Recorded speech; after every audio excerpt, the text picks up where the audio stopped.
90 का दशक हम में से कईयों की लाइफ का ऐसा गोल्डन पीरियड था जिसके साथ हमारी खूब यादें जुड़ी हुई हैं। ये वो दौर था जब पैसा कम, खुशियां ज्यादा हुआ करती थी, साधन कम लेकिन समाधान ज्यादा हुआ करते थे, रिश्तों में खटास कम, मिठास ज्यादा हुआ करती थी। पैरों में भले चप्पल नहीं थी लेकिन चेहरे पर मुस्कुराहट ज्यादा हुआ करती थी।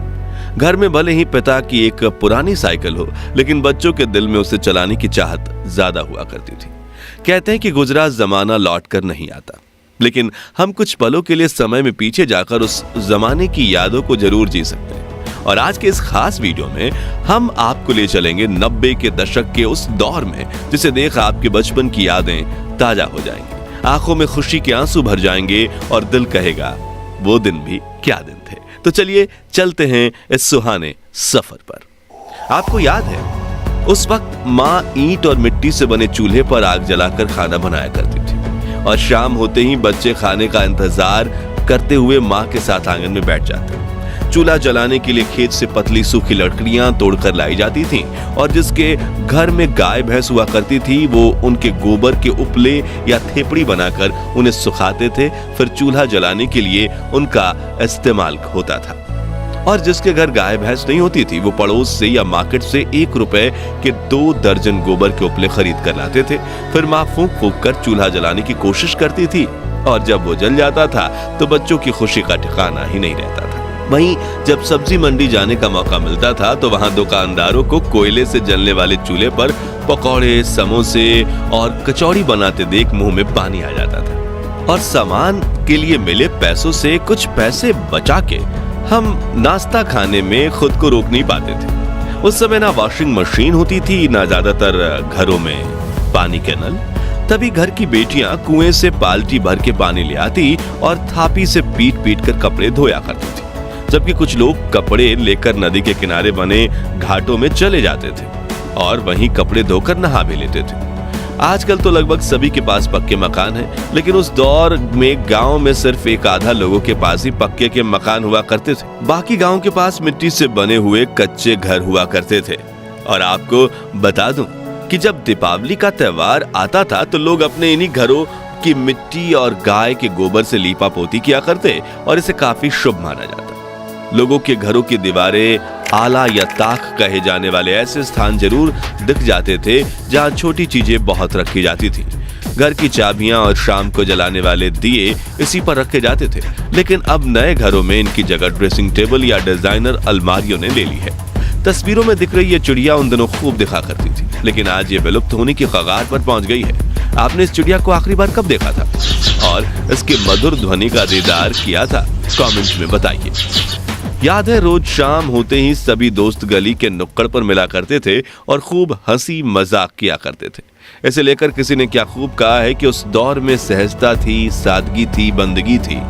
ये सोशल मीडिया प्लेटफॉर्म्स नहीं थे तब जिंदगी। बच्चे में एक दूसरे के साथ कई मजेदार खेल खेलने की होड़ थी, जैसे कि राजा मंत्री चोर सिपाही, चिड़िया और छुपन छुपाई, इक्कल दुक्कल, गिट्टियां, अंताक्षरी, कच्चे पकड़म पकड़ाई, गिट्टी फोड़, आंख में चौली, लंगड़ी टांग, गिल्ली डंडा वगैरह। खैर, इनमें से बचपन में कौन सा खेल सबसे ज्यादा आपने खेला है कमेंट्स में बताइए। और अगर बचपन में आपने ये खेल नहीं खेले तो आपने 90s के बचपन का एक सुनहरा दौर मिस किया है। वहीं ये माचिस की ताश देखकर आप में से कुछ लोगों की आंखें भर आएंगी। ये ताश वही बच्चे बनाते थे जिनके पास ताश की गड्डी खरीदने के पैसे नहीं होते थे, लेकिन अपने रूल्स के साथ अपनी ताश खेलने का मजा ही कुछ और था।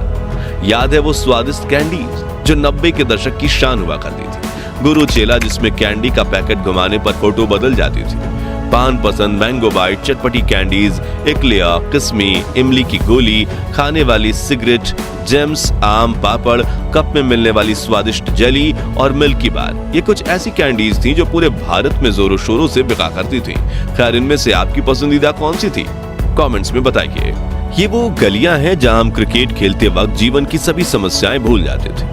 बच्चे बारिश के पानी में छपाक छपाक करके दौड़ते थे और अगर एक पुराना टायर मिल जाए तो छोटी सी लकड़ी की मदद से टायर को धकेलते हुए रेस लगाने का मजा ही अलग था।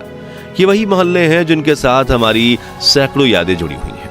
ये वही पेड़ हैं जहां देश के लाखों बच्चों को प्राथमिक शिक्षा मिली है और जिन बच्चों को स्कूल जाने का सौभाग्य प्राप्त होता था वो महंगी बेंच नहीं बल्कि ऐसी लकड़ी की चारपाई पर बैठकर पढ़ते थे। जब पहली बार बंगाल में इंग्लिश स्पीकिंग क्लास खुली थी तब ऐसे दीवारों पर एडवर्टाइजमेंट दी गई थी, लेकिन आजकल तो अंग्रेजी के सामने हिंदी भी फीकी पड़ने लगी है। अब नजर नहीं आते ये डाकियां जिनकी साइकिल की घंटी सुनते ही घर में खुशियों की लहर दौड़ उठती थी। पोस्ट ऑफिस तो आज भी है, लेकिन खत लिखने वाला कोई नहीं। याद है, गांव से शहर गए लोग जब परिवार को एसटीडी पीसीओ पर फोन किया करते थे तो पूरे गांव में खुशहाली फैल जाती थी। प्रेमी प्रेमिका तय किए गए समय पर एसटीडी बूथ के पास बैठकर एक दूसरे को फोन लगाने की राह देखते थे और सिक्के खत ना इसलिए बात करने से ज्यादा ध्यान सेकंड्स पर होता था। लेकिन यार, मजा बहुत आता। ये वो दौर था जब कांच की बोतल में तेल और रस्सी डालकर घंटों तक जलने वाली चिमनी बनाई जाती थी और रात को लाइट जाने पर इसे जलाकर घर वालों के साथ खाना खाया जाता था। याद है, उस वक्त हमारी दादी नानी सिलबट्टे और मूसल में ताजी सब्जियों को पीसकर स्वादिष्ट चटनी बनाया करती थी। आटा पीसने के लिए घर पर ही 2 पत्थर वाली घटी यानी चक्की का इस्तेमाल किया जाता था। कुछ के घरों में मिट्टी के बर्तनों में खाना बनाया जाता था और खाने की हर बाइट में आने वाली मिट्टी की खुशबू मन को प्रफुल्लित कर देती थी। बर्तन भी स्टील के नहीं थे बल्कि लोहे, तांबे, पित्तल और कांसे के हुआ करते थे और डाइनिंग टेबल की जगह जमीन पर बैठकर हाथ से खाने का मजा ही कुछ और था। चलिए अब हमारे प्यारे राजस्थान में चलते हैं और 90 के दौर की कुछ ऐसी यादों को ताजा करते हैं जिनके बारे में शायद आजकल के बच्चे को पता तक नहीं होगा। तो उस वक्त राजस्थान के गांव में कई लोक नृत्य करने वाले समूह आया करते थे, जिनमें कुछ लोग स्वदेश में बने म्यूजिक इंस्ट्रूमेंट्स बजाया करते थे और कुछ उस मधुर धुन पर नृत्य करके गांव के बच्चे बूढ़ों का दिल मोह लिया करते थे। गांव शहरों में कठपुतली का खेल भी होता था, जिसमें कलाकार लकड़ी से बने गुड्डे गुड़ियां नचाकर खूबसूरत कला का प्रदर्शन करते थे। लेकिन समय के साथ ये कला ठंडे बस्ते में चली गई। मोबाइल फोन और वीडियो गेम्स के जमाने में बच्चे असल मनोरंजन भी भूल गए और जिन कलाकारों को कठपुतली का खेल देखने में दर्जनों लोगों की भीड़ जमा होती थी, उनकी आज कुछ दर्शकों के लिए भी आंखें तरस गईं। याद है, उस वक्त ट्रांसपोर्ट के लिए ज्यादा वाहन नहीं हुआ करते थे, इसलिए कई लोग बैलगाड़ी और ऊंट गाड़ी से सामान को यहाँ से वहां पहुंचाने का काम करते थे और रोजी रोटी देने वाले जानवर की देखभाल अपने बच्चों की तरह करते थे। 90 के दशक के गोल्डन टाइम की बात करें तो ट्रेन का जिक्र ना हो ऐसा तो हो ही नहीं सकता। उस वक्त सिर्फ कुछ लोग जहाज में सफर कर सकते थे, इसलिए देश की 99.99% जनता के लिए दूर सफर करने के लिए ट्रेन सबसे पसंदीदा साधन हुआ करती थी। एसी वाले डब्बे तो नहीं थे, लेकिन मन में सफर करने की चाहत जरूर थी, जो यात्रा को खूबसूरत बना देती थी। उस वक्त बस से सफर करने की खुशी भी कुछ कम नहीं थी। नौकरी पर जाना हो या कॉलेज, शहर में जाने के लिए बस एकमात्र सस्ता जरिया थी। सुबह सुबह बस स्टैंड पर बड़ी लाइन लग जाती थी। उस वक्त तो गाय बैल को भी सड़क पर घूमने की आजादी थी।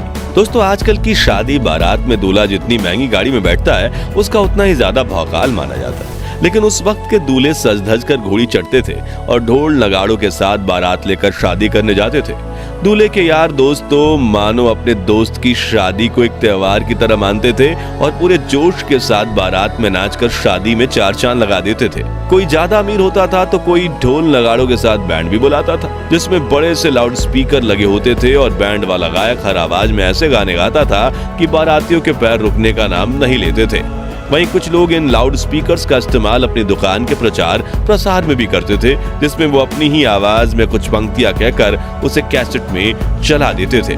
खैर दोस्तों, हमारा वो सुनहरा बचपन तो वापस लौट कर नहीं आने वाला, लेकिन हम अपनी यादों को ताजा करके कुछ पल की खुशी का अनुभव जरूर कर सकते हैं। तो अब आप भी कमेंट सेक्शन में अपने बचपन की ऐसी यादें बताइए जिन्हें याद करके आपकी आंखों में खुशी के आंसू आ जाते हैं। और ये वीडियो अच्छा लगा हो तो इसे लाइक और शेयर करके 21,000 लाइक्स के लक्ष्य को हासिल करने में हमारी मदद कीजिए और इस सीरीज के अगले पार्ट के लिए चैनल को सब्सक्राइब करके पास वाली घंटी जरूर बजा दीजिए। धन्यवाद।